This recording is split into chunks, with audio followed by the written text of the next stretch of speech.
The next entry in the Hyrule Warriors series is just around the corner, and Koei Tecmo has brought the goods.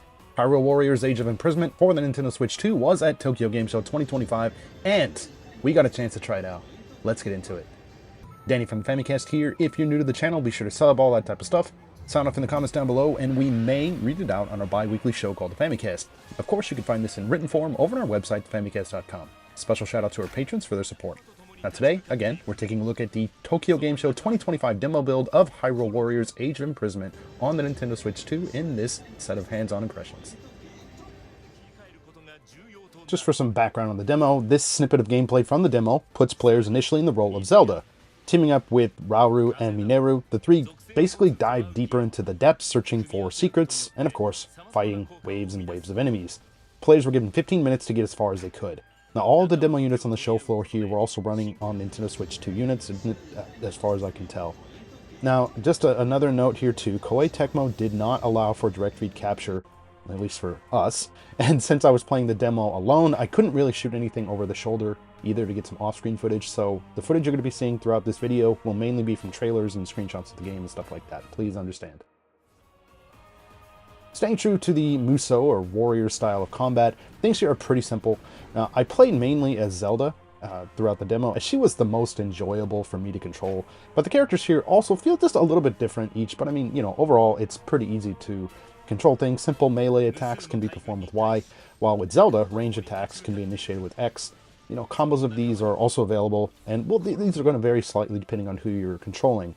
And if you want to change your characters, you can do this with the D-pad. Zonai devices were available to try out in the demo. Basically here, by pressing R and then the corresponding face button, you'll be able to unleash a timed barrage on an onslaught of enemies. Now this aspect of the gameplay actually felt pretty good, and I think it adds a little bit more depth than what you'll traditionally find in Warriors titles. Now in addition to this, the Sync Strike feels really awesome here. Now this is shown off in one of the more recent trailers, and these here can deal out quite a bit of damage. Also, they have a variety of other effects here too. In the demo, I would usually find myself somehow teaming up with Rauru as Zelda, and you would basically here shoot off two massive beams of light at enemies. This was controlled with both joysticks, so you can kind of guide where you want it to go, which I thought that was really cool because it gave you some options at basically which enemies you wanted to target. While most of the demo put players up against weaker enemies, like you'll find, you know, mowing down hundreds and hundreds of, creatures and stuff like that, there was a mini boss encounter with a Frox, a giant frog-like enemy. Now this required a little bit more strategy and also offered the ability to climb on top of it to weaken it with continued strikes. Overall, I felt the combat felt pretty good. It's been a while since I played a Warriors game, but I really enjoyed the fast action, the Zonai devices, and the sync strikes. Age of Imprisonment looks impressive on the Nintendo Switch 2.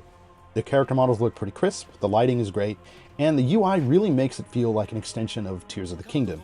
To top this off, the game ran at a silky smooth 60 frames per second. Like many of you, I'm sure, I think this facelift is absolutely awesome. I felt that Koei Tecmo was really pushing their Warriors engine to the limits with their games on the Nintendo Switch, so it's great to see that they have some more power to work with this time around. Now again, this is just a small snippet of the game, crafted specifically for Tokyo Game Show, but from what I played, I think things looked great and performed pretty admirably. Age of Imprisonment is shaping up pretty nicely. In stark contrast to the titles using this engine on the Nintendo Switch 1, this game looks better and runs way more smoothly than what was possible on Nintendo's aging platform. While the gameplay in Musou or Warriors games is definitely not for everyone, this deeper dive into the backstory of the events for Tears of the Kingdom is shaping up to be something special. But let's go ahead and turn things over to you guys. Are you planning on picking up Age of Imprisonment?